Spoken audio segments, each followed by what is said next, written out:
pedestrian and traffic stops. Right now, it's sort of interesting. I'm sorry, I'm Irish Catholic from Boston, I tell stories. It's interesting that police departments have so much information about some things and so little about others. So they can tell you where every arrest was made, when it was made, what it was made for. They can tell you where every cruiser is. They can tell you what that cruiser did. But they can't tell you who was stopped, for what, where, and when. Most police departments. And so it's interesting that traffic stops are the #1 place where we, the public, interact with the police outside of us asking for directions. But the most official contact is in traffic stops. So it's an opportunity for the police and the public to come together and have an interaction. We're going to also analyze the data to see if there's just any disproportionalities. And we can talk about that a little bit. We'll walk you through it. And to formulate any solutions. It doesn't do any good for us to come in and say, oh, you've got a problem, without helping to say, here's how other departments have dealt with that problem. And so that's what the goals of this are. 3 phases. We're starting out with the planning phase to say, we've got to figure out how this works for Douglas County. Every place is different. You can't take what's done in Providence and put it in Douglas County. You can't take what's done in Seattle and put it in Douglas County. You guys have different challenges, you have different needs, you have different strengths. So that's the data collection period. It's going to take a while to do the data collection. It isn't going to be real quick, mostly because your population is mostly white. So, you know, from a statistical point of view, we have to have a certain number of stops of people of color to be able to tell whether or not there's a pattern. So it's going to take a little while to collect the data. And then the analysis, and we can talk about that. If I were to tell you that the police in Lawrence stopped 18% African Americans, the question is that too many? Is that too few? What does that mean? So we have to think of what do we compare that to so we can get an idea of what is the measure there. So here's as Robert told you, the different groups that are involved in the planning process, the members of the Douglas County Criminal Justice Coordinating Council, and they have a subcommittee that's focusing specifically on this project, community leaders, the different law enforcement agencies that are all involved. And we've been meeting individually with each agency today, and we'll do some more tomorrow, and try to explain any questions they have, try to clarify any concerns that they have. We're going to identify data collection possibilities.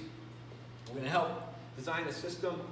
One of the things that you may be surprised at is when you ask a police officer or a college professor to fill out more paperwork, generally speaking, they think that's a bad thing to do. In New York City, a number of years ago, they required New York City police officers to fill out a 3-page form every time they went to what was then called a domestic violence case. You know what happened? There were fewer domestic violence cases responded to because they didn't want to fill out the forms. So it is the case, and that would be the same in policing and criminal justice in a lot of your lines of work. People don't want to fill out forms. So what we want to do is design a data collection system that gets the information that's needed to do the analysis without overburdening the police officers who already have a bunch of things that they're doing, and to develop templates. Now, fortunately, there have been more than 4,000 police agencies across the United States collecting this data. And so we have lots of experience to draw on of who's done it well, who's done it and says, oh, we shouldn't have done it this way, or we shouldn't have done it that way. So we know some things to do. So Janice and Robert have heard this story already today 3 times, so you can leave. But one example would be, if you look at the literature on racial profiling, what you find is that there's mixed evidence of whether or not race is involved in car stops. Some communities, there's a racial disparity, some communities there's not. There's pretty consistent finding that there's racial differences in who gets searched. So if you look at which person's got, other people stop, which one gets searched, almost everywhere, you're more likely to be searched if you're a person of color than if you're a white person, particularly a white-haired white guy like me. So one of the things that happens was we said, okay, well, we got to collect information on searches. Great. So in Massachusetts, our police chief said, well, we'd like to collect information on searches, but we don't want to put too much burden on the police officer. So let's just say yes, no. So just say, was a search conducted or not? Yes, no. Okay. So then they got the data back, and there was a big, huge disparity. African Americans and Latino males were searched many more times rather than whites, right? So the police chief got together and said, well, how do we understand that? What is going on? He said, well, one of the things is that there are some searches that are non-discretionary. So a search incident to arrest, if you're taken into arrest, and I hope no one in this room ever is, they have to commit a search because they're taking you into custody. Also, if they're taking your car, they have to search your car. So the question is, okay, well, I don't know which ones are those searches and which ones are discretionary searches. So they changed the form the second year to say, we didn't want just yes, no, but we also want to know what was the reason for the search so that we can rule in or rule out discretion and non-discretion. So those are the kind of things that we're going to be talking about with the different groups to sort of see what data can be collected. So looking at different elements, there's lots of places collect different kinds of things, and some of it hasn't borne out. I'll give you an example. There's a lot of media reports of longer stops. That stops are longer for one group than another. And think about it tonight, if you're out there in the cold, that's a big deal. But there hasn't been much research borne out as to whether or not that made a difference. So I would say that that's something that other people haven't found, but you still may want to collect it, but we could at least know what that means. What are the racial and ethnic categories that you want to collect information on? In San Diego, they have a very diverse population. They had 32 different categories of race and ethnicity that they collected information on. So I don't think you should do that. I don't know that you can make those kind of distinctions, but they chose to do it that way. So there's lots of different examples and what kinds of policing practices are involved. And then we're going to do what kind of analytic approach is going to work for Douglas County. Basically, Janice is going to talk about this, but there's, like I said, there's historically what happened was they would say, okay, we stopped 25% of the people of color in this community that were stopped in traffic stops. Okay, what does that mean? So they'd say, okay, well, what's the population of the community? And they go to the census and they get the population data. And they'd say, oh, the population is 10% people of color, and we stopped 25, so there's a huge disparity. It must be racial profiling. But you know, if you think about it, right? Do the people who live in your community, are they the only people that get stopped in your community? No. There are people driving through, there are people who work in your community. There's lots of other people in your community who come into there. So just using the residents' population doesn't work. So there's lots of other ways you can do it. You can do lots of other measures, and Janice will talk a little bit about some of those measures as we go through in different what we call benchmarks or comparison groups. So, Janice, introduce yourself. Yeah, so I'm Janice Iwama. I'm currently teaching at American University, doing a very short commute from Boston to teach class once a week. So originally from the Boston area.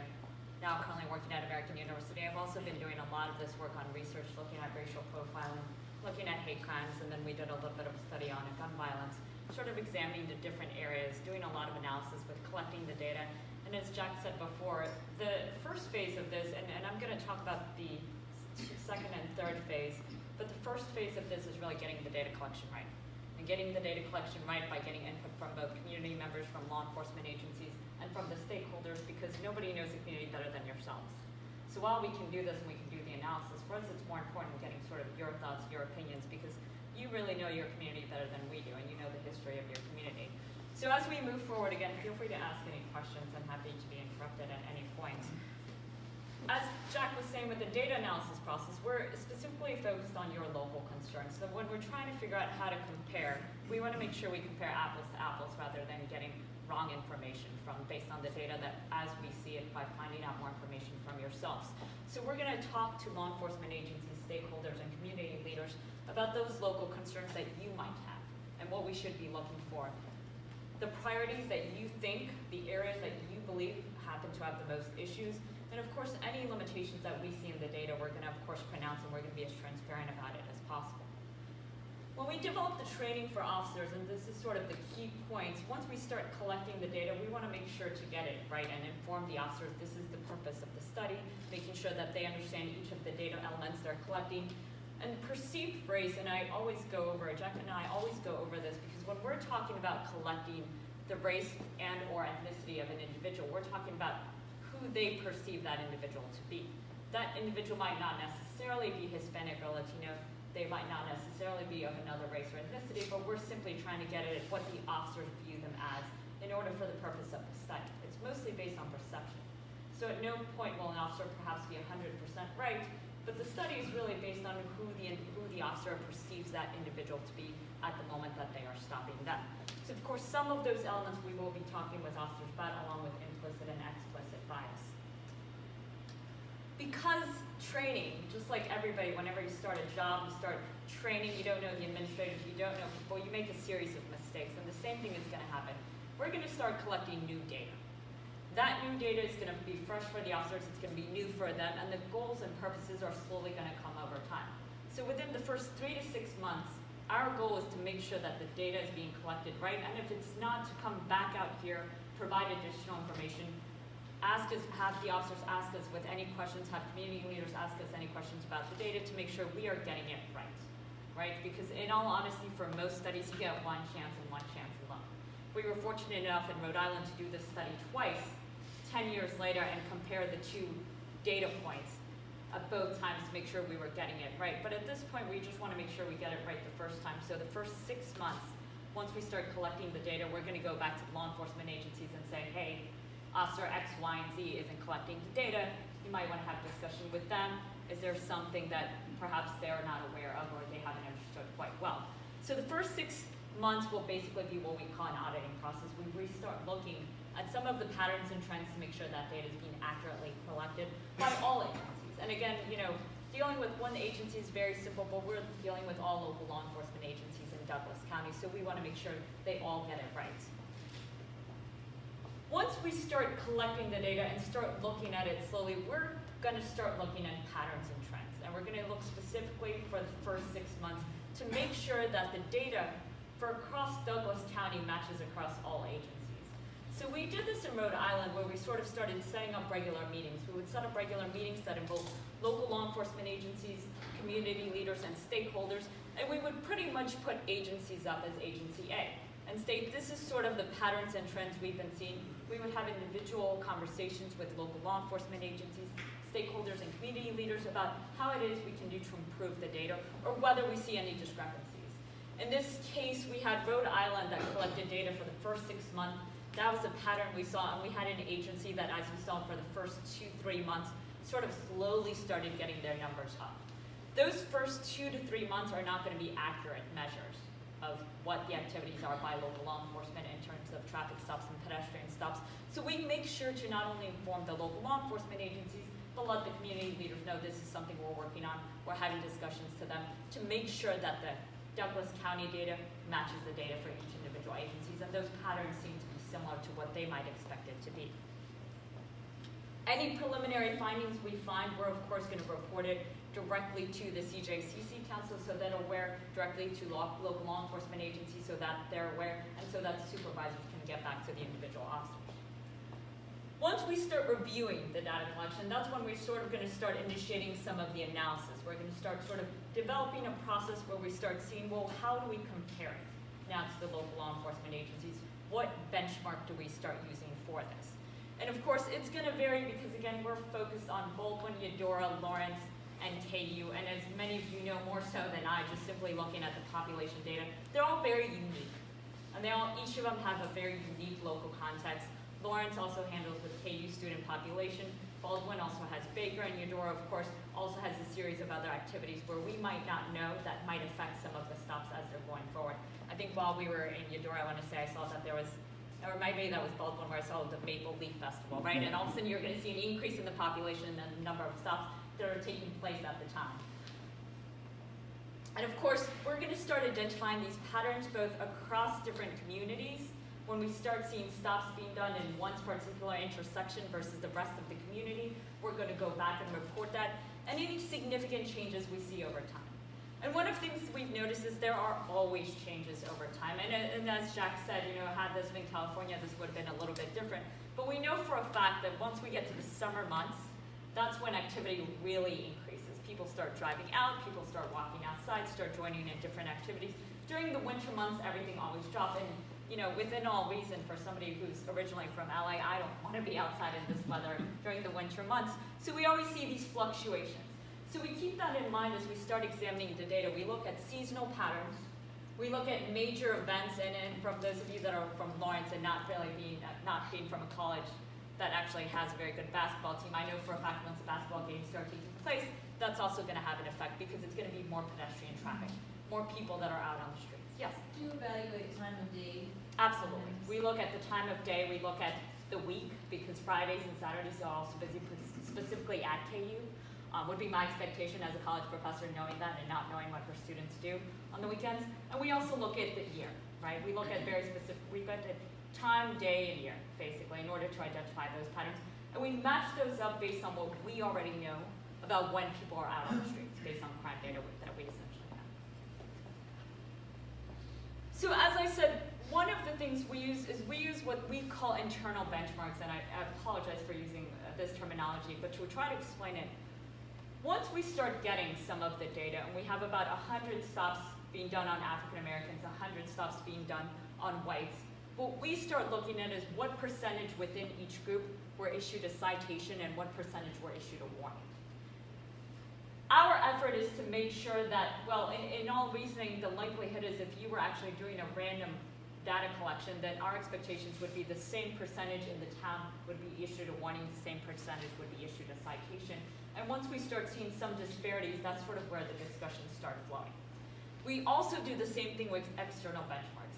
We don't like using US Census data. And we don't like using it because it's not an accurate measure of who's driving out on the streets. One of the things we did in Vermont, and for those of you that are familiar with, Vermont is very popular during the winter season because of ski slopes. I'm not a skier, as Jack knows very well, but I do know for a fact that it brings in a lot of people from Massachusetts, Connecticut, New York, going up to the slopes. So what we started doing is using crash data. Crash data is a lot more accurate rather than using the census data because it gives us a better understanding of who is out on the roads. And for the most part, particularly during the winter season, you get a lot of out-of-towners, a lot of non-residents. So we started developing a population data based on the demographics we received from their crash data in order to compare that to the traffic stops. Okay, but in a university town, there's a portion of out-of-town residents attending KU and living here, so how do you suss out the... Yeah, no, absolutely, that's a great question. So one of the things we started doing is actually pulling the demographic information directly from KU. Okay. So our goal is, and I actually did pull out those numbers, KU is extremely diverse compared to the other areas. And as Jack knows, I pull data because for me it's always better and I'm better informed about the community. But we plan on having a discussion with the KU student population, with the KU administrators who collect that information on undergrad and grad students, those who live on campus and those who live off campus, to get a better understanding of those stops that are being in and out-of-state students. Correct. Yes. Yeah. Absolutely. So those are sort of considerations, and like I said, we've done this in so many different places, but every place has its own unique issues. Every place has its own unique population. Lawrence obviously is largely made up of KU. From my understanding, KU has about 25,000 students, right? And it's particularly busy, I'm sure, during the 9 months. And so for us, we want to make sure we have an understanding of that student population and what effect that has on the community. As much as we want to know, like Baldwin, Baker University, what impact that has on the community, and Eudora taking in whether or not they have people driving through the community, from my understanding that they do have that. So we use a variety of different methods. We don't simply use one. We don't just use crash data. We use other benchmarks that seem to fit better, the analysis for each of those agencies. And of course, while we plan on issuing a report on Douglas County as a whole, our effort is also to issue those agencies and start a discussion with each of those individual agencies on how they might be able to improve based on the information we have. So for Jack and I mean, we're here for 2 years and we're in and out doing this analysis, but we want to make sure that we leave you with all of the information. Not only the community, but also local law enforcement agencies and the stakeholders, so that they can continue having this discussion. And I'm gonna, yeah. So I know you said in the beginning, the data that you guys collect won't be necessarily accurate until you have a large enough pool of it. Once you have a pool of data that's large enough for it to be an accurate portrayal, is that going to be made visible to the public, and how, if it is? That wouldn't be up to us, it's up to the coordinating council. Okay. We work for them. Okay. So they would be the one that makes the decision about how they do it. We'd be stripping out, one thing I'll tell you is it won't have officers' names. It would have officer IDs, but you wouldn't be able to tie it back to the individual officer. Sure, Yeah. but we would, like, if it is made visible, then we'd be able to see what any disparities look like, if there's parts of town where how would it be?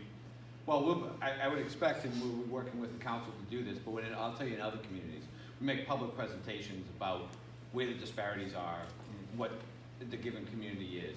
And we also encourage each police department to do it on a fairly regular basis in the community. It's really a positive thing. When the police come and say, we're trying to find out if we have a problem, and sit with the community and show you the data and say, this is what we're seeing, it's a much more positive experience than if they just say, we looked and we didn't find anything. Right. Right. There's a trust issue there. Do you have any other questions? Is there any discussion already going on with council about what types of policies they intend to evaluate using this data? For example, the phishing exercises that are done by some officers, or incorporating various more specifics into policy changes? We don't think that's. So, question for me. I would say that conversation hasn't started yet. We're in the beginning phases. At the first intercept, this is our start for gathering information, and then those kind of policy decisions and changes will happen at each law enforcement level, and each agency will affect that change. So the chiefs of those departments and those administrators. Does that answer your question? And I would encourage you to, our meetings are public, and to, if that's important to you, that dialogue, and maybe those other council members that are there, they may be able to shed better light on that. Okay. One thing I'll tell you,